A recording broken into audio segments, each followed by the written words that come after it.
I sat down with Dr. Deborah Wortham just a few hours before she was sworn in as the district's full-time superintendent.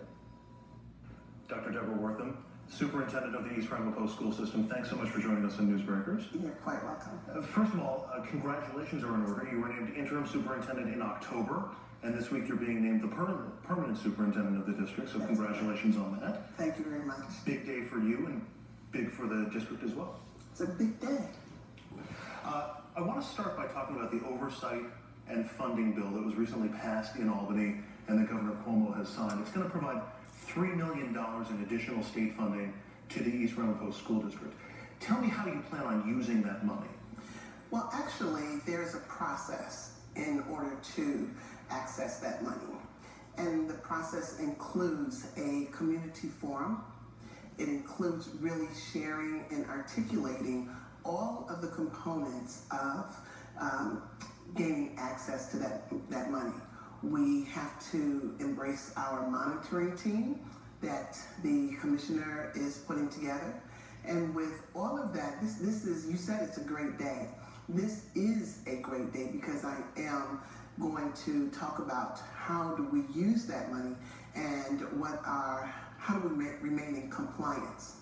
What we will put to the community as we start this collaborative process is what I observed and what I heard upon my arrival here, and that was their determination and their desire to have full-day kindergarten and to have the arts. And when I say the arts, I mean not only visual art, but as well instrumental music, choir, band, drama, theater, dance, and that's what we would share with the community in a way that we believe would be successful. Is $3 million enough to do what needs fixing in the district? Of course not. We would really like to have a state-of-the-art district. This puts us in the right direction. Actually, when I created the aspirational budget, if you will, and presented that to the board and to the community in about 24, 25 presentations, we talked about what we aspired to have. And we wanted the full-day kindergarten. We wanted to have the arts restored in total. So this is not a restoration in total, but it is definitely a step in the right direction. There's also been questions about the funding formula that the state provides funding to districts and has been particularly damaging to East Ramapo in that it's based on the number of public school students. And of course, East Ramapo, only about a third of the students attend public schools. That's correct. There's been no work to address the change in that formula. Are you still hoping that will come? I am, and there is conversation around that, but we know that this is a step-by-step process. So immediately we are working with the commissioner by the signing of the Governor's Act to usher in these processes in this way at this time. I know one of the tenets of this oversight bill is that you have to submit a long-term plan for improving the district. Do you have an idea of what that long-term plan will look like? Absolutely. You know, this is not my first opportunity in working with a district, with a board of this magnitude. I'm coming right from Roosevelt Union Free School District, where they were under state takeover for 12 years. So this is pretty much in that same vein, where we had to develop a strategic plan, an academic plan, and a financial plan as well.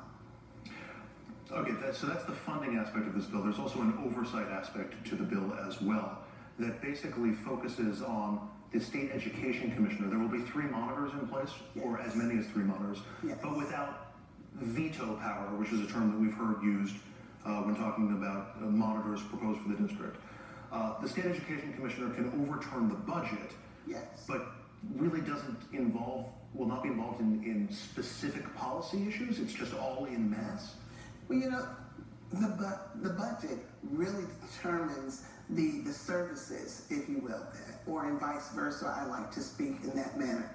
That you have your services, you have your curriculum, you have your academic strategies, and that really determines how you utilize your funding stream. So we've been very creative in having the budget passed, and I'm still grateful to the community for passing the budget. We are all still smiling about that, but we have to be very creative about how we use that funding stream and how we serve our students. Well, and I think that speaks to some of the concerns about the oversight from the State Education Commissioner. The budget is a once-a-year submission, here's what we plan to do, whereas some of the decisions that the board makes or has made in the past can be week to week or month to month. And so people may be concerned that there's not enough oversight coming from Albany. Well, see, here's the understanding that I shared with the community as I made the presentations that led up to the passing of the budget. All of the money, regardless of the source, all of the money comes into the district, and I use this analogy, it comes to the district with a price tag, or directions. Just as when you purchase a suit or a necktie or a shirt, those directions, you have directions for laundering those items. And if you don't follow those directions, then there are consequences. You could fade the colors, etc. It's the same thing with the funding streams for money that comes into districts. That the money comes with directions, and you must follow the directions in order to make the proper impact. Of course, any oversight from Albany sort of has two aspects to it. One is the functional oversight when it comes to budget decisions. Yes. The other one is easing people's concerns in the district, and you know this as well as anybody. There's been a lot of criticism of the board and a lot of criticism of some of the board's decisions. Is it your sense that this oversight from Albany is enough to staunch some of those concerns that we've heard from parents? You know, as you read the act, you will clearly see that one of the legislative intents, it clearly says that there was a collaboration between the board, the community, between the legislators. So that is very significant. And it's so significant that they prefaced the bill with that information. So anyone reading this bill knows that there was collaboration, a spirit of unity among all sides. My interview with Superintendent Wortham continues online. Just head to our webpage, find the tab at the top that says Programs, and then click Newsbreakers. Up next.